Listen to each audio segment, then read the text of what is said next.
हा. जय हिंद, जय महाराष्ट्र, जय जवान, जय किसान. तळेगाव नगरीचे, कृष्णानगर तांड्याचे आदर्श शेतकरी दादासाहेब उत्तम लकडू वाघ व माजी सैनिक गोविंदांना वाघ यांनी काळ्या मातीतलं सोनं पिकवलं आणि कांद्याला 800 रुपये भाव भेटला. तर शेतकऱ्याच्या हमी भावची शासनाने प्रशासनाने बिलकुल चिंता करावी, काळजी करावी, कारण या सोन्याला अति मोल भाव भेटतोय. हीच मी शासन प्रशासन दरबारी विनंती करतो.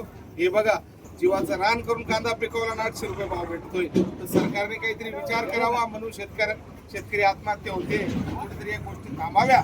याच मी वतीने वंदन करतो. जास्त काही बोलत नाही, पण ही विनंती करतो या व्यक्तीकडे. बघा, या 75 वर्ष वयात हे माल पिकवतो आणि कांद्यावर 800 रुपये भाव भेटतो. बाकी जास्त बोलत नाही, पण शेतकरी राजाला थोडं सांभाळून घ्या आणि सरकारने हा विचार आणि हे धोरणे जपली पाहिजे आणि त्याच्या मालाला हमी भाव भेटला पाहिजे, हीच आमची विनंती आहे. बाकी शेतकरी जास्त मागत नाही, त्याच्या पोटापुरतच मागतो आणि त्याच्या मालाला भाव मागतो. जास्त काही सरकार तो डिमांड करत नाही, पण सरकार बिलकुल लक्ष देत नाही. हीच माझी विनंती आहे. जय हिंद, जय महाराष्ट्र, जय जवान, जय किसान. भारत माता की जय.